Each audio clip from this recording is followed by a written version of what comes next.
পাকিস্তানের করাচি বন্দর থেকে পণ্যবাহী কন্টেইনার নিয়ে প্রথম কোনো ফিডার জাহাজ চট্টগ্রাম বন্দরে ভিড়েছে। কন্টেইনার খালাসের পর আবার ইন্দোনেশিয়ার উদ্দেশ্যে ফিরে গেলেও এ নিয়ে চলছে আলোচনা সমালোচনা। সামাজিক যোগাযোগ মাধ্যমেও এ নিয়ে নানাজন নানা মন্তব্য করছেন। তবে ব্যবসায়ীরা নতুন একটি বন্দরের সঙ্গে সরাসরি পণ্য পরিবহনে যোগাযোগ স্থাপনকে ইতিবাচক দৃষ্টিতে দেখছেন। এ নিয়ে সমালোচনাকে তারা রাজনৈতিক বলে মন্তব্য করেছেন। জানা যায়, করাচি বন্দর থেকে গত 12 নভেম্বর পানামার পতাকাবাহী জাহাজ 370টি কন্টেইনার নিয়ে চট্টগ্রাম বন্দরে আসে। এই জাহাজের শিপিং এজেন্ট ছিল সাবেক মন্ত্রী সাবের হোসেন চৌধুরীর মালিকানাধীন কর্ণফুলী শিপিং লাইন্স। পানামার পতাকাবাহী ওই জাহাজে করে করাচি থেকে কি পণ্য এসেছে তা কাস্টমস ও শিপিং এজেন্ট সূত্রে জানা গেছে।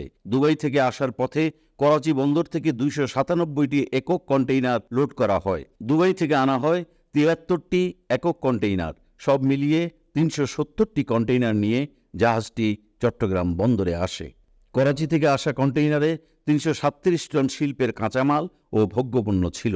সবচেয়ে বেশি পণ্যের তালিকায় রয়েছে 115 কন্টেইনার সোডা অ্যাশ, 47 কন্টেইনার খনিজ পদার্থ বা ডলোমাইট রয়েছে, 35 কন্টেইনারে রয়েছে চুনাপাথর ও 6 কন্টেইনারে রয়েছে ম্যাগনেসিয়াম কার্বনেট। দেশের কয়েকটি শিল্প প্রতিষ্ঠান এইসব কাঁচামাল আমদানি করে থাকে।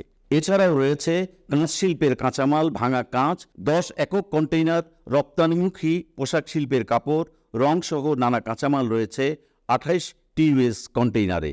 পাশাপাশি 14 একক কন্টেইনারে আনা হয়েছে 203 টন আলু এবং 42 টিউস রেফার কন্টেইনারে আনা হয় 611 টন পেঁয়াজ। একটি কন্টেইনারে আসে গাড়ির যন্ত্রাংশ।